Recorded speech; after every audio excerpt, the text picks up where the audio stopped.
Hey everyone! Today we're going to be making vegan Oklahoma onion burgers and also potato buns for these burgers. I hope you'll enjoy the recipe. I'll be sharing some fun facts later on, so stick around to the very end. Don't forget to support my channel by just hitting that thumbs up button and feel free to leave a comment below as well. All your thumbs up and comments are greatly appreciated.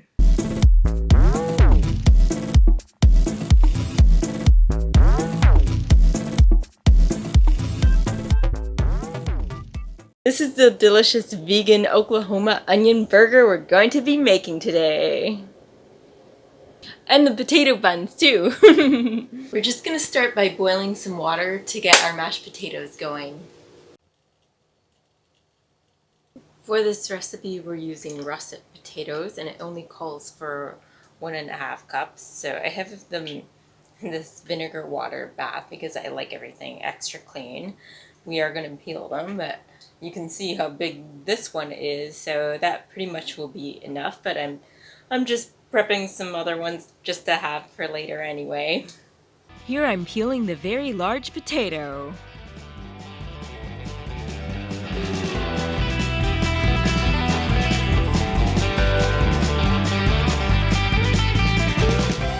Here are the potatoes and we're going to put them in the boiling water.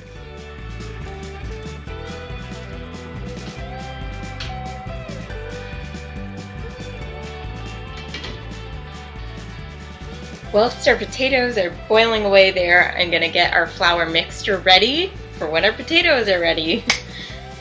At the beginning of the Great Depression in 1926 in El Reno, Oklahoma, a guy named Ross Davis created this type of burger.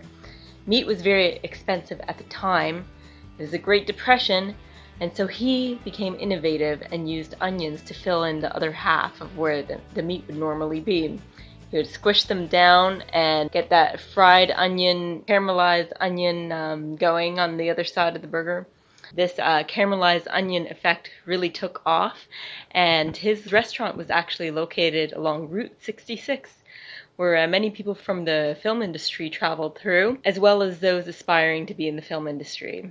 Of course, the original location shut down, but in 1938 a new location popped up in Ardmore, Oklahoma. And we're just going to set aside 1/2 cup and 2 tablespoons of warm milk.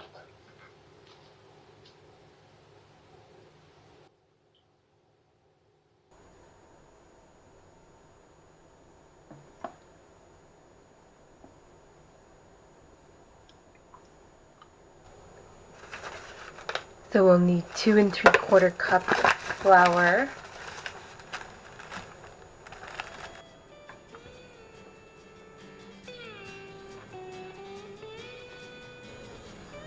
Two tablespoons of raw sugar, a teaspoon of salt. I'm actually going to just gently warm the milk with a saucepan. You don't want it to get too hot.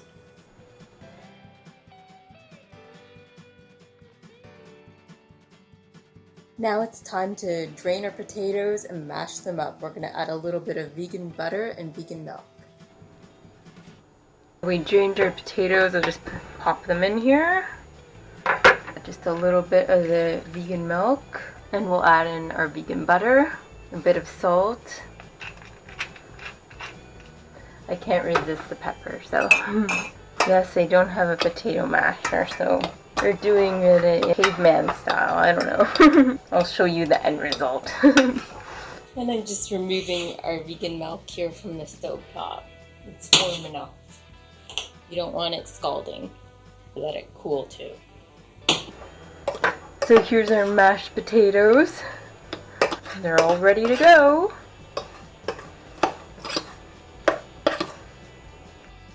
So we're using the Fleischmann's quick rise yeast, and it calls for a package of yeast. So I'm using 2 teaspoons and 1/4 teaspoon. So 2 1/4 teaspoons is the equivalent to 1 packet of yeast, in case you need to know for future reference. Our vegan milk is cooled down enough, so we're just going to pour it into our yeast mixture. And we're going to go ahead and start to mix everything together. We've 2 tablespoons. We need 5 tablespoons, 1 teaspoon. So we have about a 2/3 stick of butter here. We'll just make sure all the dry ingredients are mixed up first, then we'll add our 1½ cups of mashed potato. We're pouring in our yeast and plant-based milk mixture. The recipe says to add the vegan butter at the end because apparently it inhibits the gluten development. Here's our dough. It's supposed to be soft and tacky. Here's our dough in a bowl, and we've covered it with a damp cloth, and we're going to leave it in a dark spot for 2 hours. In the meantime, we're going to thinly slice this onion here. We're going to salt it, put it over a colander, over a bowl, so that it drains all the extra liquid out.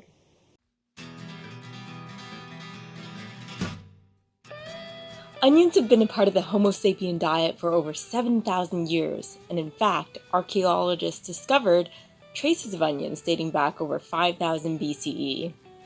Ancient Egyptians loved and, in fact, worshipped onions. They saw the shape and the inner rings as a symbol of eternity. They felt so strongly towards onions, they even added them to the burial tombs of pharaohs. They also believed that this would bring prosperity in the afterlife. This is what our expanded dough is looking like. I can actually still hear it expanding. So what we're going to do is we're going to roll them out into buns. Roll the dough out, that is, into buns. And we're going to place them on a parchment-lined sheet and cover them once again and allow for them to rise once again.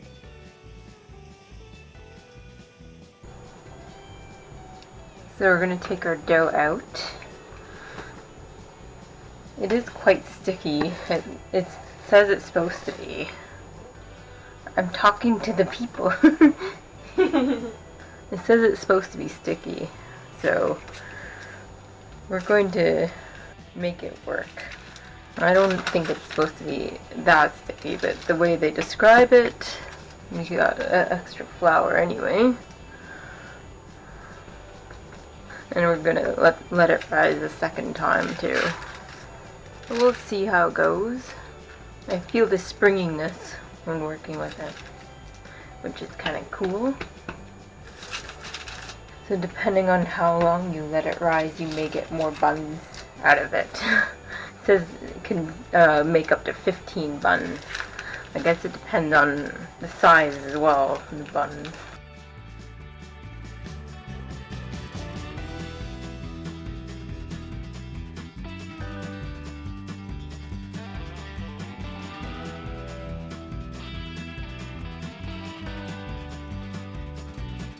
I'm just showing you the size I'm making the buns. You'll want to space them apart decently because we expect them to expand much more. Like I said, we don't know quite how much, but we'll see. So now we just have our buns rising for another 30 minutes. Our onions will be dripping here while our dough is rising once again. I can already see the moisture coming out. We're returning to our buns over here. They haven't risen significantly, but I heard them. I heard the fungi breathing. Preheated the oven to 350 degrees for our buns. And over here with our onions, we're just going to squeeze out any extra moisture and dry them up because we want our onions nice and crispy. We're just going to go ahead and put our buns in the oven, but not those kind of buns in the oven. And our buns will be in the oven for about 25 minutes.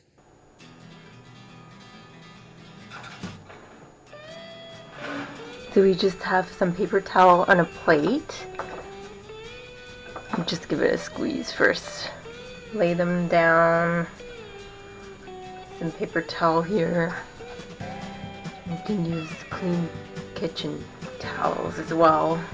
Just want to get out all the moisture as much as possible. A great health benefit of onions is that when you consume onions, osteoclasts are destroyed. This is excellent for women going through menopause. Osteoclasts are bone cells that reabsorb the bone tissue and then weaken the bone. Onions contain a very powerful anti-cancer antioxidant and overall are a very good anti-inflammatory food source. Now it's time to take our buns out of the oven.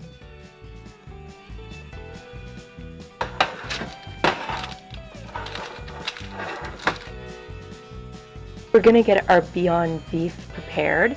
We'll just have a couple of scoops full for this.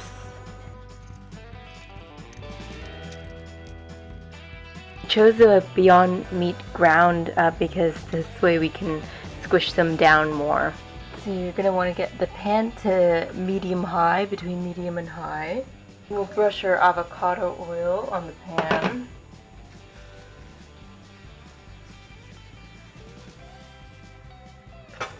We have our first patty.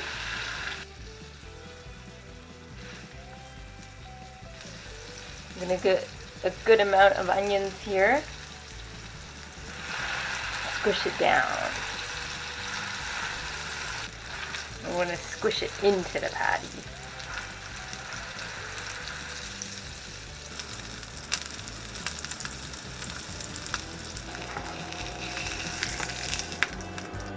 You want to squish it right in.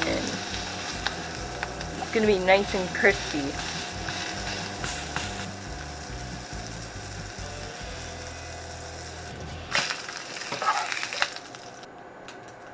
We have our Violife cheddar as well that we'll put on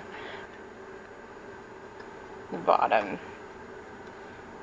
Because the sugar's from the beet juice that's in the Beyond Meat, you will notice that it affects how it cooks on the pan, but that is still great.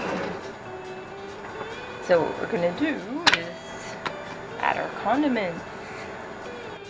And some ketchup.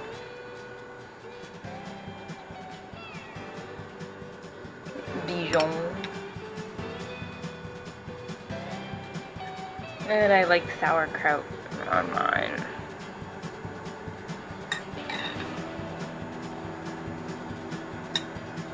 I have some pickled asparagus I'm gonna add on the side.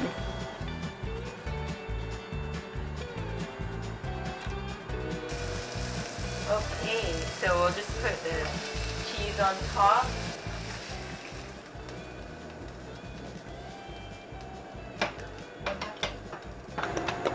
We'll get Shimmy's condiments going.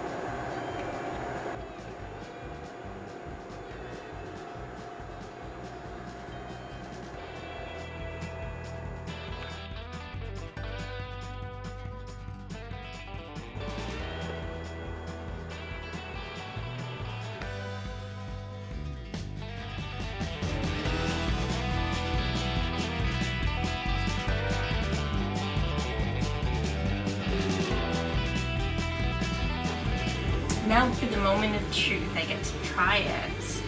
I know the sauerkraut is kind of covering the onions too and all the other condiments, but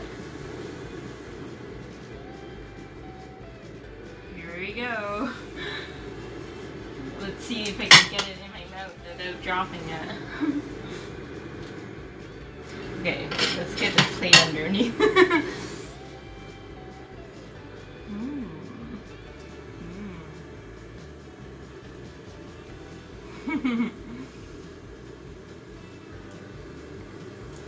It is juicy and good.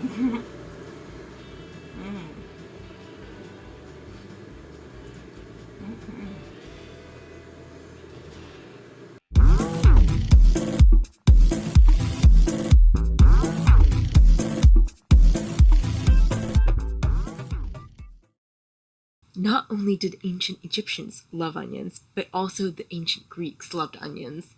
They thought they were strength boosters, so they used them very much in the 1st century CE for the Olympics.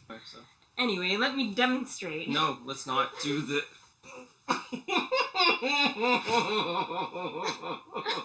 Smile for the camera! Look at the camera! You've gained a lot of weight over this COVID. The COVID-15.